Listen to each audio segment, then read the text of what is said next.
The room sits high above the city, surrounded by glass that turns everything below into patterns of light and motion. Inside, decisions are made that carry enormous weight. Numbers are discussed in billions, strategies reshape entire divisions, and conversations quietly determine the future of thousands of people. In this space, language is subtle.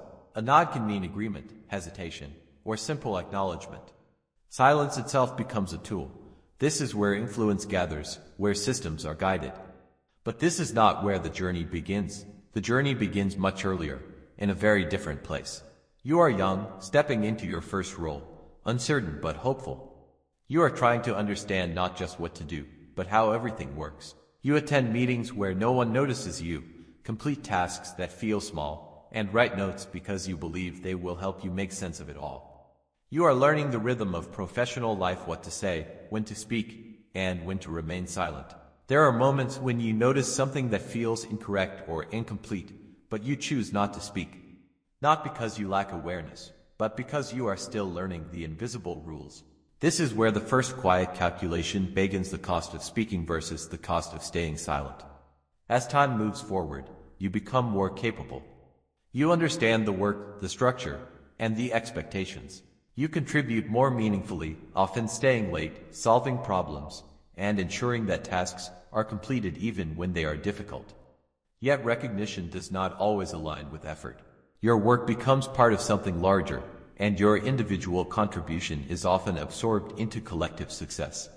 You begin to feel a subtle shift, not frustration exactly, but a growing awareness that effort alone is not enough. Visibility begins to matter. Without realizing it, you start adjusting. You learn how to present your work, how to position yourself, and how to ensure that your presence is acknowledged.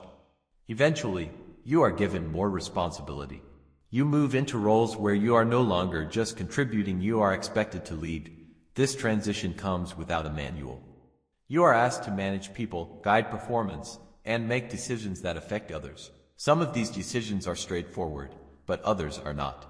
You encounter situations where someone is underperforming, where feedback must be given, and where outcomes cannot be avoided. These moments are uncomfortable, and at first, you approach them with hesitation. Over time, however, you learn that avoiding discomfort only delays consequences. You begin to develop a different kind of strength, not the absence of empathy, but the ability to act despite it. Your empathy remains, but it becomes structured, protected by a layer of professionalism. With continued growth, your responsibilities expand beyond individuals to teams, functions, and measurable outcomes.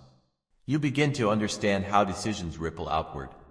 A single choice can affect budgets, timelines, and people's livelihoods. You are involved in discussions where roles are redefined or removed, where the logic of efficiency conflicts with the reality of human impact. These decisions are not taken lightly, but they are taken. You begin to understand that organizations operate through systems, and those systems require decisions that feel impersonal. The question you once asked whether something is fair begins to shift. Now, you ask whether it is justifiable, whether it aligns with the structure and goals of the organization. As you move higher, a new kind of complexity emerges. You are no longer directly connected to every detail. Instead, you rely on summaries, reports, and interpretations. You make decisions based on information that is filtered through multiple layers. You begin to recognize a fundamental truth. Leadership at scale is not about direct knowledge, but about managing approximations of reality. The gap between what is happening and what you see grows wider, and navigating that gap becomes part of your role. You learn to ask better questions, to interpret signals, and to accept that certainty is rarely available. Success continues to build. Titles change, responsibilities increase, and compensation reflects your growing influence. You gain access to rooms where strategy is defined and outcomes are shaped. Your name begins to carry weight, sometimes even in spaces you have not personally entered. There is a sense of accomplishment, but also a subtle unease. Influence expands faster than familiarity. You are known in contexts you have not fully experienced, and that realization changes how you see your role. At the same time, personal life begins to shift. Time becomes structured, often controlled by demands that feel urgent and unavoidable. Relationships continue, but your presence within them changes. You intend to balance everything to remain fully engaged both professionally and personally, but the reality is more complex. Priorities are not always chosen consciously, they are shaped by urgency, responsibility, and expectation. Gradually, without a single defining moment, attention moves toward what must be done rather than what should be felt. At the executive level, the nature of work transforms again. You are no longer focused on execution. Your role is to decide, to guide, and to represent.